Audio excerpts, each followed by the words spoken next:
minhas irmãs, meus irmãos, que Jesus nos abençoe a todos e nos envolva na sua paz. Nós vamos agora, meus amigos, ler uma mensagem do livro Força Interior, de Valdemir Barbosa, que nos diz: a mente é o canal pelo qual recebemos e emitimos impressões, sinais. Por esta razão, mantenha o pensamento em coisas agradáveis. Através da sintonia mental, do teor vibratório, é que atraímos as coisas positivas ou as negativas. Desenvolva em torno de si apenas imagens felizes que o deixará em um bem-estar. Não podemos controlar tudo à nossa volta, mas podemos educar nossos sentimentos, mudando a forma de pensar. Isto, porém, não é tarefa fácil, nem tenhamos com isso a pretensão de ser perfeitos. Contudo, é um exercício que fará bem a nós mesmos. E agora, meus amigos, para o início da nossa reunião, nós vamos orar. Senhor, Pai de bondade infinita, nesta casa em que nos reunimos em Teu nome, permite que os espíritos que nos assistem possam se aproximar de nós, que eles nos transmitam suas vibrações de coragem, de força e de esperança. Que nesta reunião todos os presentes e mais aqueles que se recomendem a esta tarefa recebam da Tua misericórdia infinita todas as bênçãos que nos possam ser distribuídas. Envolve-nos, Senhor, na Tua paz, agora e sempre. E em Teu nome, Senhor, em nome de Jesus e dos mentores espirituais da nossa casa, iniciamos a nossa sessão de preces e irradiações. Bom, que sejamos todos bem-vindos em mais essa oportunidade que vamos estudar e nos preparar mais através da doutrina espírita. Nesse momento, nós vamos exercer uma atividade da UMB Bagé, que ela determinou uma atividade espírita virtual, denominada como tema Fora da Caridade não há salvação, segundo o Evangelho segundo o Espiritismo, capítulo 15. A Sociedade Chico Xavier de Ulha Negra visita a Sociedade Espírita Amor e Caridade de Bagé. A Sociedade Amor e Caridade de Bagé foi sorteada para que nós, tanto da Sociedade Espírita Chico Xavier, como do Amor e Caridade, que nós fizéssemos a visita a essa sociedade. Vamos fazer, então, uma pequena reflexão antes de nós iniciarmos praticamente no tema. O nosso pensamento cria a vida que procuramos. É importante, o nosso pensamento cria a vida que procuramos, através do reflexo de nós mesmos, até que nós identificamos um dia, no curso dos milênios, com a sabedoria infinita e com o infinito amor, que constitui o pensamento e a vida de nosso Pai. Emmanuel define a eterna providência como o reservatório do amor infinito, em doação permanente. Esse reservatório solicita canais de expressão que distribui o amor infinito. Se a ação providencial é permanente, por nós sabemos, a ação providencial ela é permanente. A prescrição de Emmanuel, nesse sentido, é capacitar o celeiro de nós mesmos, é capacitar nós mesmos, a fim de que não haja impedimento do eterno dar-se ao nosso Pai. Esse está no livro Pensamento e Vida de Chico Xavier, né? É na página 97. Então, aqui nós podemos ver o seguinte, como é importante, né, a nossa doação para que nós possamos sempre atingir o amor infinito através de dar-se a nosso Pai. A nossa mente é o espelho da alma. É um campo de repercussão, estimulando-nos o nosso dever de estudar para proporcionar a reflexão das ideias e dos nossos exemplos, que nos faculta a incorporação de valores nos ajustes da dinâmica das leis naturais. Então, veja bem que nós devemos ter isso. A nossa mente é o espelho da alma. Então, nós temos que estar sempre, né, estimulando o dever de estudar, nos preparar para que as nossas reflexões sobre as ideias, nos exemplos que nos faculta a incorporação de valores, nos ajuste das leis naturais. No Evangelho, agora entrando no tema propriamente dito, no Evangelho segundo o Espiritismo, nós temos, lá no capítulo mencionado, onde diz o maior mandamento. Os fariseus, tendo sabido que Jesus tapara a boca dos saduceus, se reuniram e um deles, que era doutor da lei, como provocação questionou o mestre. Qual é o maior mandamento da lei? Como provocação, então os fariseus, que se achavam todos importantes na época, né?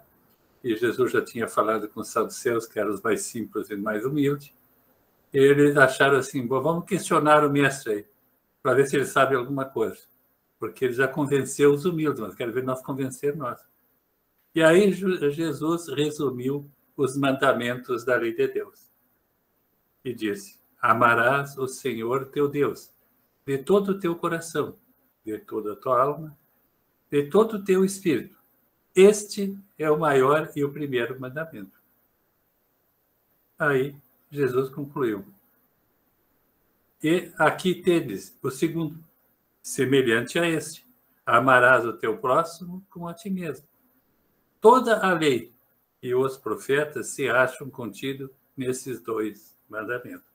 Então, aqui, Jesus sendo questionado qual seria, então, o maior mandamento, e ele citou os mandamentos dentro das leis de Deus. Esta reflexão apoia-se no capítulo 15 do Evangelho segundo o Espiritismo, de Allan Kardec, ressaltando a salvação e a evolução do espírito pela prática da caridade. O Livro dos Espíritos, de Allan Kardec, na pergunta 886, os espíritos superiores esclarecem sobre o atendimento do verdadeiro sentido da palavra caridade, como a entendia Jesus. Então, veja bem, e assim foi respondida pelos benfeitores espirituais. A resposta é benevolência para com todos, indulgência para as imperfeições dos outros e perdão das ofensas. Veja bem. Então, nós temos esse enquadramento, esse fundamento, esse apoio dentro da doutrina espírita, dentro das obras de Allan Kardec. Kardec anota, o amor e a caridade são o complemento da lei de justiça, pois amar o próximo, fazer-lhe todo o bem que nos seja possível e que desejamos que nos fosse feito, como desejasse como se fosse, como para nós fosse feito. Tal o sentido dessas palavras de Jesus: amai-vos uns aos outros como irmãos. Então, nós temos que dizer assim, ó, amar o próximo e fazer tudo o bem que deseja possível, como se desejasse que fizessem para nós aquele bem. A caridade, segundo Jesus, não se restringe à esmola, abrange todas as relações em que nos achamos com os nossos semelhantes, sejam eles inferiores, sejam iguais ou nossos superiores. Então, não se restringe à esmola, né? Mas, né, nós temos que ter cuidado nós fazer a caridade, não julgando, né, humilhar as pessoas. E assim ele diz. Ela nós prescreve a indulgência. A indulgência, ela prescreve a indulgência. Por quê? Porque a indulgência é quando nós perdoamos alguma falta nossa mesmo. Porque de indulgências precisamos nós mesmos. Então, nós precisamos do perdão de nós mesmos, né? E nos proíbe que humilhamos os desafortunados, contrariamente ao que se costuma fazer. Então, sempre como nós fizermos caridade, temos que fazer com amor, com carinho, com dedicação. Não interessa se são superiores a nós, não interessa se são semelhantes a nós, ou se são inferiores. Mas sempre que nós fizermos, devemos fazer com carinho, com amor, com dedicação e nunca humilhar as pessoas para o qual nós estamos fazendo essa caridade. Isso é muito importante para que nós possamos fazer o bem sem receber ou intenção de receber algum favor em troca do mundo divino. A caridade é a condição para a felicidade futura. A única para a salvação, porque ela abrange todas as outras condições. Humildade, como nós falamos, brandura, né? Benevolência, perdão, né? Indulgência, né? Tá? Justiça e etc. Então, nós temos que ter muito cuidado, né? Como nós falamos anteriormente sobre a caridade, de fazer com amor, com carinho, com dedicação. E ela é a única, veja bem, a caridade é uma condição para a felicidade, a única para a salvação. Veja, então tem que ter isso. E o apóstolo Paulo, lá na Epístola dos Coríntios, ele disse assim, ó, ainda quando eu falasse todas as línguas dos homens e a língua dos próprios anjos, se eu não tiver caridade, olha só que importante, se eu não tiver caridade, serei como o bronze, que soa de um símbolo que retine. Então, soaria, mas logo ali já pereceria no espaço, seria absorvido. Então, veja bem como ela é importante. A caridade, né, ela tem que ser feita com carinho, com amor, com dedicação, como já falamos. Ainda quando tivesse o dom de profecia, que penetrasse todos os mistérios e tivesse perfeita ciência de todas as coisas, ainda quando tivesse toda a fé possível, até o ponto de transportar montanha, como Jesus disse, né? Disse a Pedro, né? Se tivesse a fé, né, do tamanho de uma mostarda, dizia para uma montanha, se transforme daqui para ali, ela se transformaria. Né? Então, ela se transportaria, né? Então, veja bem como é importante. Se não tiver caridade, nada sou. Então, veja bem, se não fizer caridade, não adianta fazer todas essas outras atividades de amor, de carinho, se eu não tiver caridade. Então, é isso que nós temos que ficar bem dentro da nossa mente, tá? Porque o apóstolo nos coloca assim, sem equívoco, a caridade acima de todas as outras virtudes, até da fé. Veja, olha que importância isso. Então, às vezes nós fizemos, eu fiz tal coisa, fiz isso, aquilo, mas se não fizer caridade, não atingimos o objetivo, porque Jesus, amai o teu próximo como a ti mesmo. Né? Caridade em todos os lugares e situação da vida, né? Em todos os lugares e situações da vida, a caridade será sempre a fonte divina das bênçãos do Senhor. São vestiduras diferentes e uma virtude única. Conjuga-se e complementa-se num todo nobre e digno. Então, de novo, reforçando a caridade. Trata-se da caridade de pensamento. Falamos e agimos segundo os ensinamentos do Divino Mestre, no Evangelho. E a caridade de vivenciarmos verdadeiro nele para que ele viva em nós. Então, nós podemos fazer caridade em pensamento, é óbvio que podemos. Nós podemos elevar o pensamento de uma pessoa que se encontra em dificuldade e praticarmos a caridade, dirigirmos para eles energias positivas, energias, né, de fortalecimento, de amparo, para que aquela pessoa que se encontra naquele momento com perturbação alheia, seja ela de qualquer natureza ou influenciada de espíritos inferiores, então, se nós fizermos uma ação de pensamento àquela pessoa, nós fizemos caridade através do pensamento. Então, sempre que nós possamos pensar em ajudar alguém, pensamos sempre de forma positiva, pensamos sempre levando o pensamento, como disse, né, Joana de Andes. Nunca pensar negativamente. Se nós pensarmos negativamente, Joana de Andes nos diz, aprenda a substituir pensamentos maus por pensamentos elevados. Então, ela diz assim, pratique isso quantas vezes fosse necessário, até que isso se torne um hábito. Então, né, Emmanuel reforça o que nos diz, então, Joana de Andes, né? Então, a caridade de pensamento. Então, nós vamos encerrar essa nossa atividade espiritual, esse nosso momento de reflexão sobre um tema tão importante que é a caridade, que possamos ficar em cada um de nós, que talvez nós não estamos levando tão, assim, como se diz, tão importante e tão dedicado à nossa ação, né? Para dizer, eu pratico bem, mas se nós não fizermos a caridade, seja ela material, seja ela através do pensamento, seja ela qual for, nós temos que estar praticando a caridade para que nós possamos um dia chegar à casa do nosso Pai.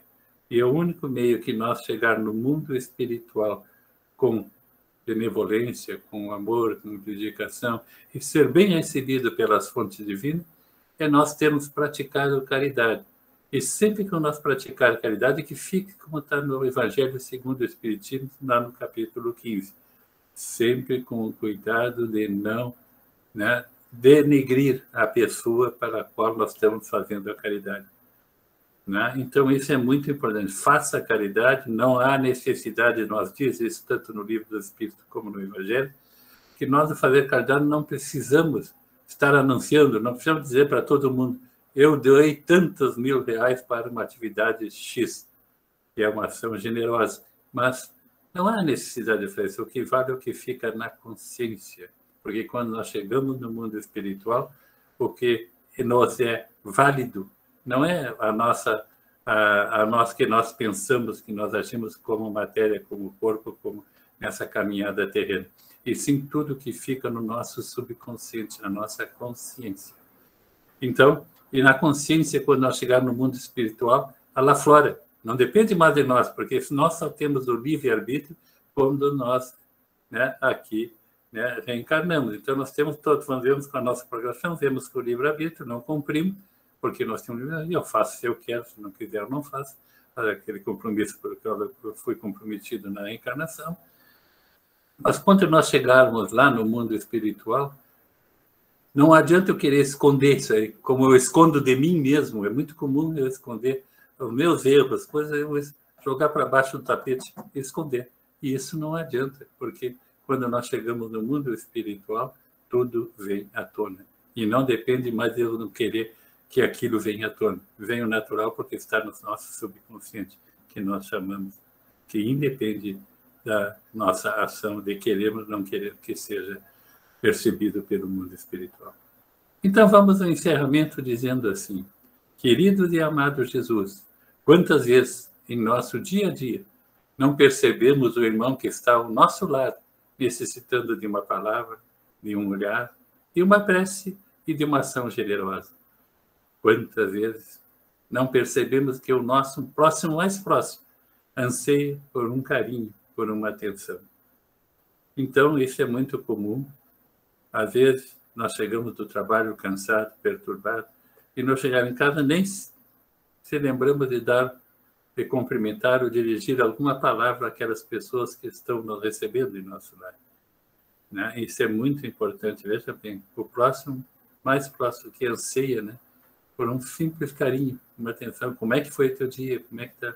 Então, né, tudo isso é necessário para que nós possamos, né, alimentar o nosso ego e o nosso interior. E que conseguimos, querido Jesus, manter uma postura de alma caridosa, em que ninguém é melhor ou pior, apenas são diferentes. Isso é muito importante, porque nós queremos chegar assim, eu sou superior. Ninguém é superior a ninguém. Né? Ninguém é superior a ninguém, apenas, né, nós somos semelhantes. Então, ninguém é pior ou melhor, nós somos semelhantes e estamos aqui nessa caminhada para a nossa atividade evolutiva. Então, que ficamos, meus queridos irmãos, com essa mensagem de a caridade, ela é essencial, é importante. E a caridade e o amor foi que Jesus veio nos deixar, né, nessa caminhada que ele teve aqui para a passagem da nossa terra, um período curto, mas nos deixou essas mensagens: fazer a caridade e praticar o amor.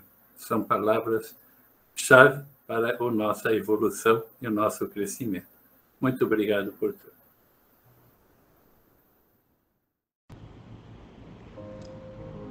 Vamos iniciar uma prece para todos os necessitados, necessitados do corpo e da alma.